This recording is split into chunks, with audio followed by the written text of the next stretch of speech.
নমস্কার বন্ধুরা, আজকে একটা নতুন ভিডিও নিয়ে আপনাদের সামনে উপস্থিত হয়েছি। আশা করি বিষয়টা আপনাদের খুব কাজে লাগবে এবং খুব প্রয়োজনীয়। সেটা হচ্ছে West Bengal financial rules related কিছু প্রশ্ন আমি আজকে আপনাদের সামনে নিয়ে এসেছি। সেই প্রশ্নগুলো টোটাল সলিউশন কিন্তু আমরা করে দেবো। ঠিক আছে, তো আমি শুরু করছি। আজকে ওয়েস্ট বেঙ্গল ফাইন্যান্সিয়াল রুল, এটা লিমিটেড ডিপার্টমেন্টাল, যারা West Bengal audit and account সার্ভিসের লিমিটেড ডিপার্টমেন্টাল এক্সামিনেশনের জন্য প্রিপারেশন নিচ্ছেন, তাদের ক্ষেত্রে কিন্তু এই ভিডিওটা খুবই helpful.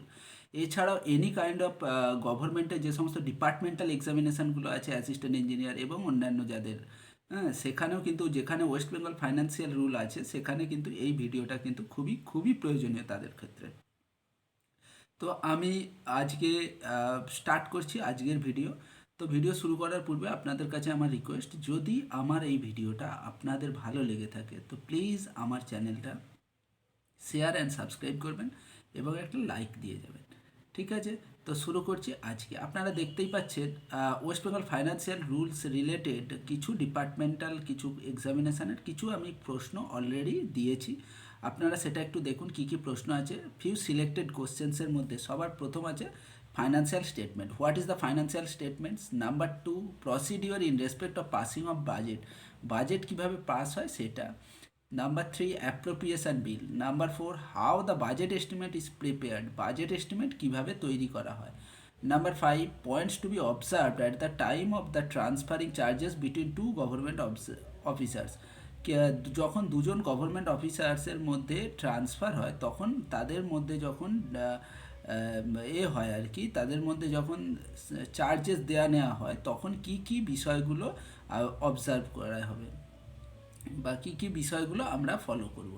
Number 6, how are the grants are distributed, grants কীভাবে ডিস্ট্রিবিউটেড হয়। Number 7, supplementary grants. Number 8, how the internal check against irregularity, waste and the fraud is detected, কীভাবে internal checks against the irregularity, waste এবং fraud detected হয়। Number 9, what are the exempt from the paying EMD, অর্থাৎ earnest money deposit who are exempt, কারা কারা EMD paying থেকে exempt থাকছে। Number 10, general principal for the entering into the contract or agreement, general principal for entering into contract or এগ্রিমেন্টে enter করার আগে কী কী জেনারেল প্রিন্সিপালগুলো থাকবে। তারপরে financial power of the DDO. Number 12, general principal to be observe for paying out of consolidated fund, consolidated fund থেকে যখন পে করব মানে কোনো এক্সপেন্ডিচার করব তার ক্ষেত্রে ডিডিও কি কি জেনারেল প্রিন্সিপাল ফলো করবেন বা অবজার্ভ করবেন। Number 13, permanent advance, rule governing the permanent advance. What is the permanent advance? Permanent advance বলতে আমরা কী বুঝি? Rules governing the permanent advance, permanent advance দেওয়ার ক্ষেত্রে কী কী রুলস আছে। তারপর number 14, principal of classification and the codification of accounts, এটা খুব ইম্পর্টেন্ট। আমরা জানি যে গভর্নমেন্ট অ্যাকাউন্টসে কীভাবে অ্যাকাউন্টসটা রাখা হয়, principal of classification and the codification of accounts. Number 15, few short notes কিছু দিয়েছি, যেমন অ্যাডমিনিস্ট্রেটিভ অ্যাপ্রুভাল বলতে কী বলছেন, book adjustment, controlling officer, divisional officer, আর হচ্ছে টেকনিক্যাল স্যাংশন, এই জাতীয় কিছু কিছু প্রশ্ন আজকে আমি আপনাদের সামনে আলোচনা করব। তো আমি একদম শুরু করছি আজকের বিষয়টা নিয়ে। ডাইরেক্ট আপনাদের আজকের প্রথম যে কোশ্চেনটা ছিল সেই কোশ্চেনটা আছে, যেমন আপনারা দেখতেই পাচ্ছেন, what is the financial sorry প্রথম প্রশ্নটা দেখুন, what is the financial statement. Financial statement বলতে আপনারা কি বুঝছেন? তো ফাইন্যান্সিয়াল স্টেটমেন্টে দেখুন প্রথমেই যেটা আছে সেটা হচ্ছে annual financial statement is known as budget which is placed by the president governor before the both house of the parliament oblique assembly. তাহলে অ্যানুয়াল ফাইন্যান্সিয়াল স্টেটমেন্ট আমরা কী আকারে জানি, যে বাজেট আকারে জানি, যেটা প্রেসিডেন্ট বা গভর্নরের মাধ্যমে হাউস অফ পার্লামেন্ট বা অ্যাসেম্বলিতে যেটা করা হয়। আচ্ছা, এরপরে যে বিষয়টা আছে এইটাকে অ্যানুয়াল ফাইন্যান্সিয়াল স্টেটমেন্ট বলতে কি বোঝা যায়, এখানে কি থাকে, এখানে estimated expenditure on account of charged upon out of consolidated fund, consolidated fund থেকে যে সমস্ত এক্সপেন্ডিচারগুলো করা হবে তার একটা এস্টিমেটেড এক্সপেন্ডিচার, আর একটা কি estimated other expenditure out of consolidated fund, that is voted expenditure. তাহলে যে সমস্ত এক্সপেন্ডিচার আমরা করব সেই সমস্ত এক্সপেন্ডিচারগুলো এই বাজেটে থাকবে বা এই ফাইন্যান্সিয়াল স্টেটমেন্টে থাকবে। বাজেটে শুধু এক্সপেন্ডিচার থাকবে তা নয়, এস্টিমেটেড রিসিপ্টও থাকে। Estimated receipt of the following year, যে বছরে আসতে চলেছে সেই বছরের এস্টিমেটেড রিসিপ্ট এবং এক্সপেন্ডিচার এই দুটোই কিন্তু বাজেটে থাকে। নাম্বার 2, কোশ্চেন নাম্বার 2, তারপরে what are the procedure in respect of passing of budget. Budget পাসিংয়ের ক্ষেত্রে কী কী প্রসিডিওর আছে। তাহলে বাজেটে আমি বললাম এক্ষুনি যে এক্সপেন্ডিচারকে দুটো ভাগে ভাগ করা হয়, একটা চার্জ এক্সপেন্ডিচার আর একটা হচ্ছে ভোটেড এক্সপেন্ডিচার। চার্জ এক্সপেন্ডিচার বলতে কি, যেগুলো ডাইরেক্টলি পেমেন্ট করা হয়, এটা আমি আগের ভিডিওতেও বলেছি। চার্জ এক্সপেন্ডিচার মানে কি, যেইগুলো কনসলিডেটেড ফান্ড থেকে কোনো রকম ভোটিং ছাড়াই ডাইরেক্টলি চার্জ করা হয়, মানে পেমেন্ট করা হয়। যেমন হচ্ছে প্রেসিডেন্টের স্যালারি, প্রেসিডেন্ট হাউস চালানোর জন্য যে সমস্ত খরচ, সুপ্রিম কোর্টের জাজেদের এক্সপেন্সেস, তারপরে ধরুন আরও যে সমস্ত, যেমন হচ্ছে ইউনিয়ন পাবলিক সার্ভিস কমিশনের এক্সপেন্সেস, এই যে এগুলো হচ্ছে চার্জ এক্সপেন্ডিচার। আর ভোটেড মানে যেগুলো ভোটিংয়ের মাধ্যমে পাস হওয়ার পর যে এক্সপেন্ডিচারগুলো করা হচ্ছে সেগুলোকে বলছে ভোটেড এক্সপেন্ডিচার। তাহলে কি থাকছে এখানে, বাজেট কী হবে না, এস্টিমেটেড এক্সপেন্ডিচার, যে এস্টিমেটেড আগামী বছরের estimated expenditure on account of charge upon is placed before the parliament oblique assembly for the purpose of discussion. তাহলে ডিসকাশনের জন্য সবার প্রথম এস্টিমেটেড এক্সপেন্ডিচারটা পার্লামেন্টে প্রোভাইড করা হয়, মানে পার্লামেন্টে রাখা হয়। তারপরে কি, the same will not be placed for submission to vote. তাহলে চার্জ এক্সপেন্ডিচার শুধু ডিসকাশনের জন্য পার্লামেন্টে প্রোভাইড করা হয়, কিন্তু ভোটিংয়ের জন্য দেওয়া হয় না। আচ্ছা, এবার আদার এক্সপেন্সেস, চার্জ এক্সপেন্ডিচার বাদ দিয়ে যে সমস্ত আদার এক্সপেন্সেসগুলো আছে, সেই আদার এক্সপেন্ডিচারগুলোকে পেমেন্ট করার জন্য, মানে পাস হওয়ার জন্য সর্বপ্রথম ডিম্যান্ড ফর গ্র্যান্ট আকারে হাউস অফ পিপলে রাখা হয়। তাহলে কী আকারে রাখবো আমরা, ডিম্যান্ড ফর গ্র্যান্ট আকারে। এবারে কি, ডিম্যান্ড ফর গ্র্যান্ট আকারে রাখার পর কোনো রকম এরপরে কি, who have the power to assent the demand or assent to demand subject to reduction. তাহলে কি, এরপরে পার্লামেন্টে সেটাকে ভোটিং হবে, ভোটিং হয়ে সেটা পাস হতে পারে বা সেটার কোনো রিডাকশানও হতে পারে, মানে ফিগার কিছু কমাতেও পারে। এরপরে কি, no demand for grant shall be made except on the recommendation of the president oblique governor.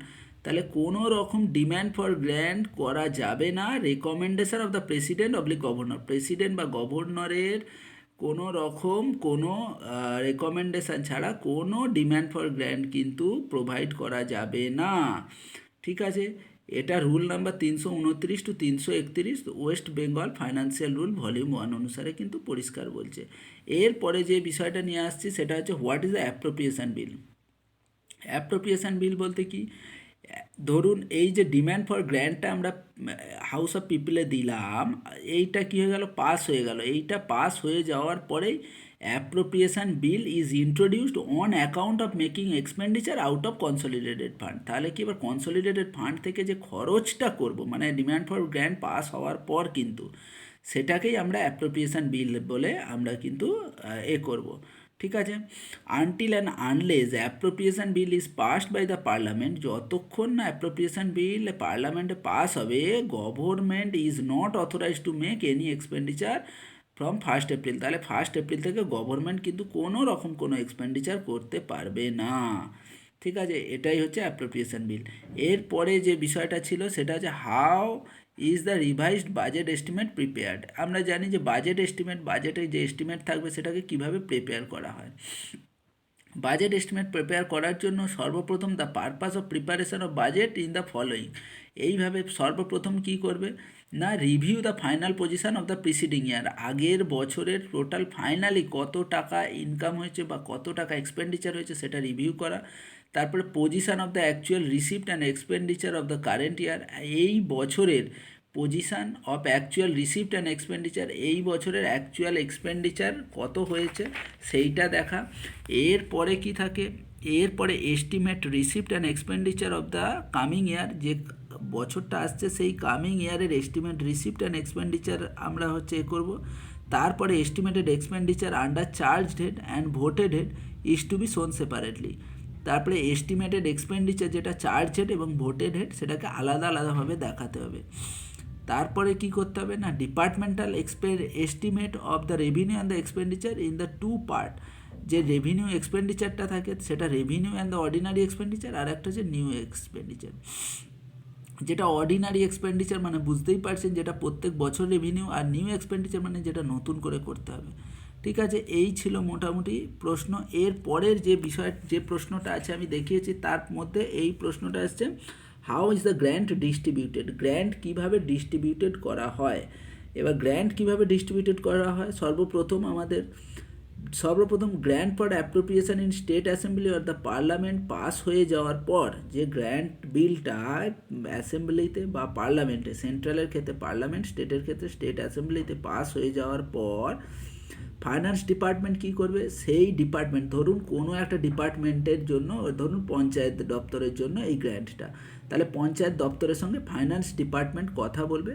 এক্ষেত্রে পঞ্চায়েত দপ্তরকে বলবে হচ্ছে কি না, প্রাইমারি ইউনিট, ঠিক আছে, পঞ্চায়েত ডিপার্টমেন্ট হচ্ছে প্রাইমারি ইউনিট। তাহলে ফাইন্যান্স ডিপার্টমেন্ট সর্বপ্রথম এবারে পঞ্চায়েত ডিপার্টমেন্টের সঙ্গে কথা বলে, মানে যে ডিপার্টমেন্টের গ্র্যান্ট হবে সেই ডিপার্টমেন্টের সঙ্গে কথা বলে একটা কি লামস্যাম গ্র্যান্ট আকারে তাদেরকে প্রোভাইড করবে।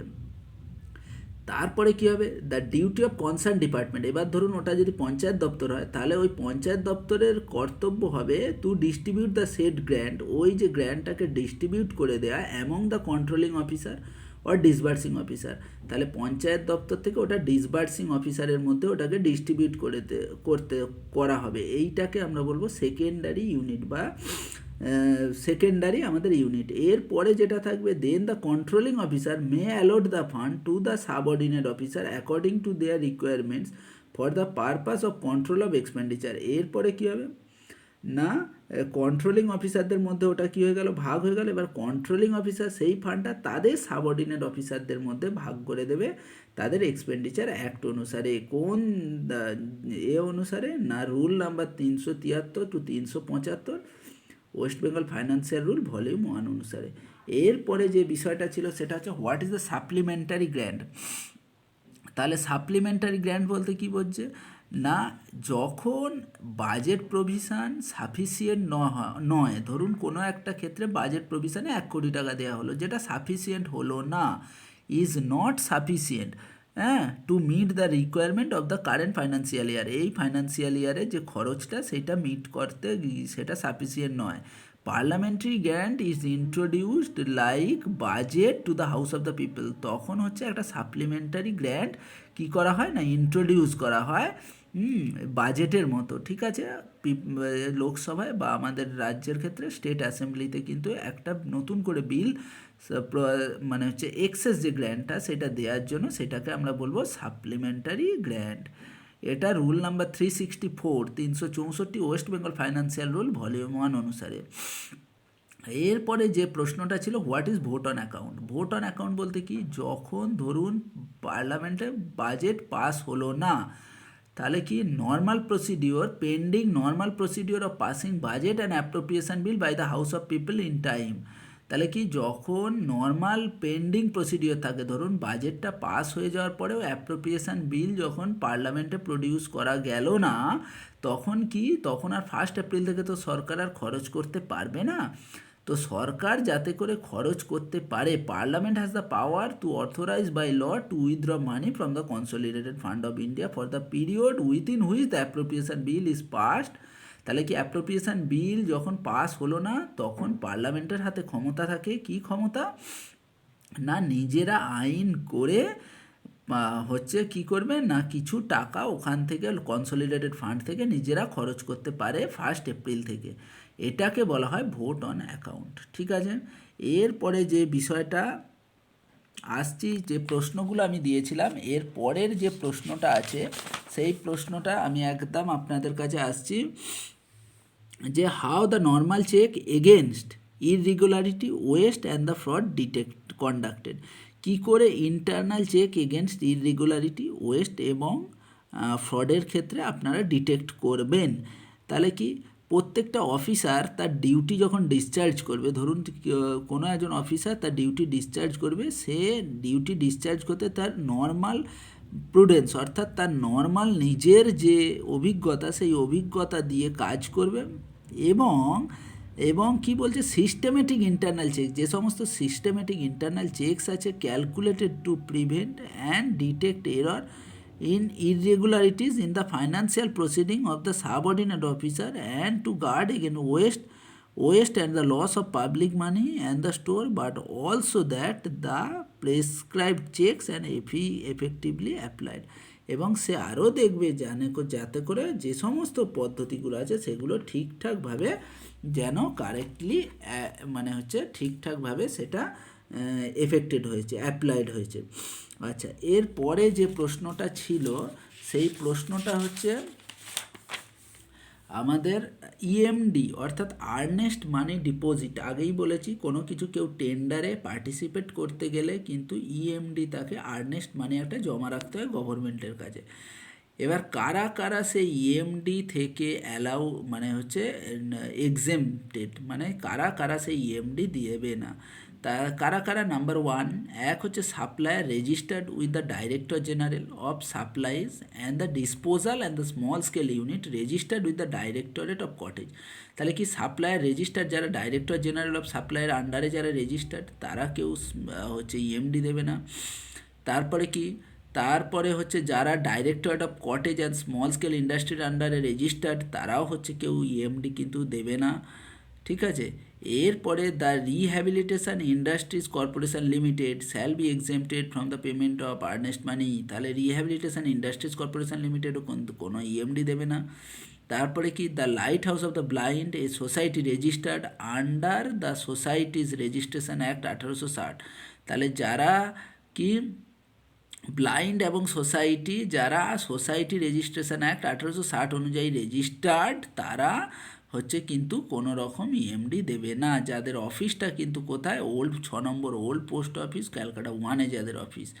আচ্ছা, তারপরে the tea trading corporation of India limited, tea trading corporation India limited এবং গভর্নমেন্ট আন্ডারটেকিং তারা কেউ কিন্তু কখনোই কোনো ইএমডি দেবে না। The labour cooperative societies shall be exempted from the payment of EMD, ঠিক আছে। The labour cooperative society shall also be exempted from the payment of earnest money. পরিষ্কার বলে দিয়েছে রুল নাম্বার 32 অফ WBFR 1।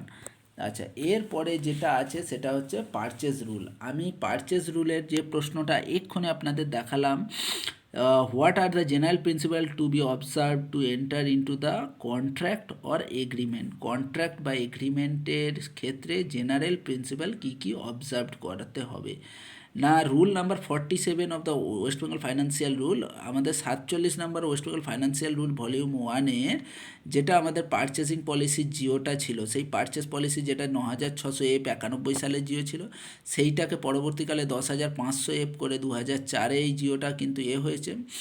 সেই জিও অনুযায়ী পরিষ্কার বলা আছে, no contract shall be made by the subordinate authority which has not been directed or authorized to do so by under the order of governor। তাহলে কি কোনো কন্ট্রাক্ট কেউ কিন্তু সাবঅর্ডিনেট অথরিটি কেউ করতে পারবে না গভর্নরের অর্ডার ছাড়া, পরিষ্কার বলে দিল। আচ্ছা, তারপরের নাম্বার 2, এই সমস্ত জেনারেল প্রিন্সিপালগুলো কিন্তু আপনাদের the following general principal shall be observe for the officer entered into the contract or agreement. কী কী আছে না? The term of contract must be precise. Terms of কন্ট্রাক্টটা কিন্তু সংক্ষিপ্ত হতে হবে, ঠিক আছে। তার মধ্যে কোনো অ্যাম্বিগুইটি থাকা চলবে না, মিসকনস্ট্রাকশন দেয়ারিন কিছুই থাকা চলবে না। In term of the contract one entered into shall not be materially without the previous consent of the authority to enter into the contract। কেউ ধরুন অন্য জায়গায় কারো কাছে হচ্ছে কন্ট্রাক্টে অলরেডি ঢুকে আছে, সে কিন্তু সেখানের কনসেন্ট ছাড়া কেউ নতুন করে কিন্তু কন্ট্রাক্টে ঢুকতে পারবে না। No contract involving and the uncertain or unidentified liability or any condition, ঠিক আছে। এইগুলো ছিল। তারপরে এখানে আর একটা আছে লিকুইডিটি ড্যামেজ। কন্ট্রাক্টে should be provision for the liquidity damage. কোনো রকম যদি কোনো ড্যামেজ হয় লিকুইডিটি ড্যামেজ, সেখানে কিন্তু কন্ট্রাক্টে পরিষ্কারভাবে উল্লেখ থাকতে হবে। এই বিষয়গুলো ছিল, হ্যাঁ। আচ্ছা, আর একটা যেটা আছে দেখুন 9 নম্বর পয়েন্টটা খুব open the tender shall variably be inverted for the supply of the article or store or the excess of the work and the services. 20,000 টাকা বা তার বেশি যদি সাপ্লাইয়ের ক্ষেত্রে থাকে if the number of the tender received is less than 3, tender should be invited afresh. তাহলে কি, যদি 20,000 টাকার থাকে যদি এবং 3টের মধ্যে থাকে, তাহলে কিন্তু ফ্রেশভাবে মানে 3জন যদি না থাকে আর কি, তাহলে কিন্তু আবার ফ্রেশভাবে কিন্তু সেটাকে ডাকতে হবে। ঠিক আছে, এই বিষয়গুলো ছিল। এরপরে যে প্রশ্নটা ছিল, আমি সবগুলো মোটামুটি আমি একবার ছুঁয়ে যাচ্ছি। হ্যাঁ, এরপরে যে প্রশ্নটা আপনাদের একদম ভাইটাল ছিল হচ্ছে সেটা হচ্ছে what is the write off নয়। এর পরের প্রশ্নটা যেটা আমি দিয়েছি, what is the financial power of the DDO বা drawing and the disbursing officer. দেখুন পরিষ্কার আছে কোশ্চেন নাম্বার 25 যেটা, what are the financial power of the drawing and disbursing officer. Drawing এবং ডিসবার্সিং অফিসারের ফাইন্যান্সিয়াল পাওয়ার কী আছে না, এখানে পরিষ্কার বলছে অ্যাজ পার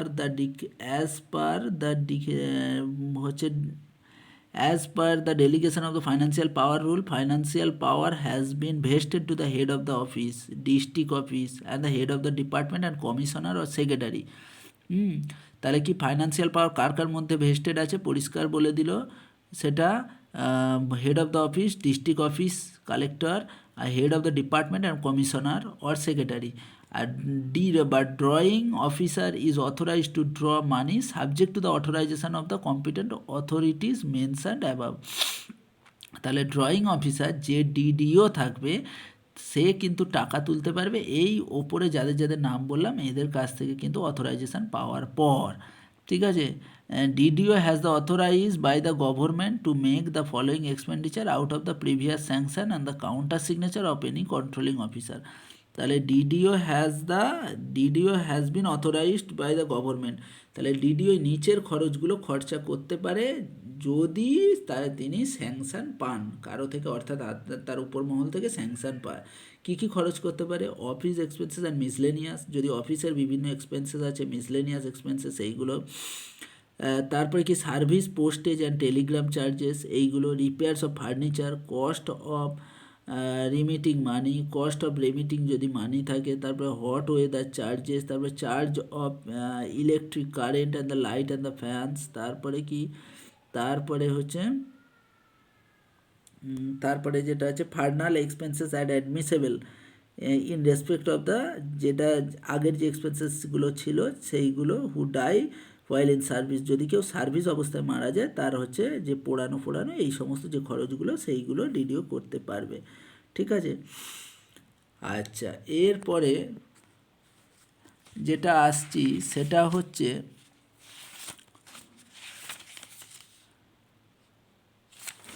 এরপরের যেটা বিষয়টা আসছি সেটা হচ্ছে যে প্রশ্নগুলো আমি দিয়েছি অলরেডি, আমি সব তো আর দিইনি, যেগুলো দিয়েছি আপনাদের সেই বিষয়ে সেই প্রশ্নগুলো কিন্তু আমি করাচ্ছি। এরপরে যেটা বলেছিলাম, যখন দুজন গভর্নমেন্ট অফিসারের ট্রান্সফার অফ চার্জেস হবে তখন কি পয়েন্টস টু বি অবজার্ভ করতে হবে না, পরিষ্কার বলা আছে every transfer of the charges of the group A officer, প্রত্যেক group A officer should be reported by the post of the same day to the accountant general in form number 3। তাহলে যেদিন কেউ চার্জ হ্যান্ডওভার টেক ওভার হবে সেই দিনই কিন্তু accountant জেনারেলকে form number 3-তে কিন্তু rule number 61-তে পরিষ্কার বলা আছে তাকে কিন্তু এজিতে জানাতে হবে। তারপরে কি বলেছে, the transfer of the charge in the following point should be observe, এই সমস্ত বিষয়গুলোকে অবজার্ভ করবে। নাম্বার কি না, cash book or the imprest account should be closed on the date of transfer. তাহলে কি ক্যাশ বুক যেটা আছে সেই ক্যাশ বুকটা ওই দিনে ট্রান্সফারের দিন ক্লোজ করতে হবে। And note record in it over the signature of both the relieved and the relieving officer, এবং দুজনকেই যে চার্জ নিচ্ছে এবং যে চার্জ ছেড়ে যাচ্ছে দুজনেই কিন্তু ওখানে সাইন করে যাবে। তারপরে showing the cash and the, সেখানে পরিষ্কার বলা থাকবে কত টাকা ক্যাশ রয়েছে এই বিষয়গুলো। তারপরে কি the relieving officer in reporting that the transfer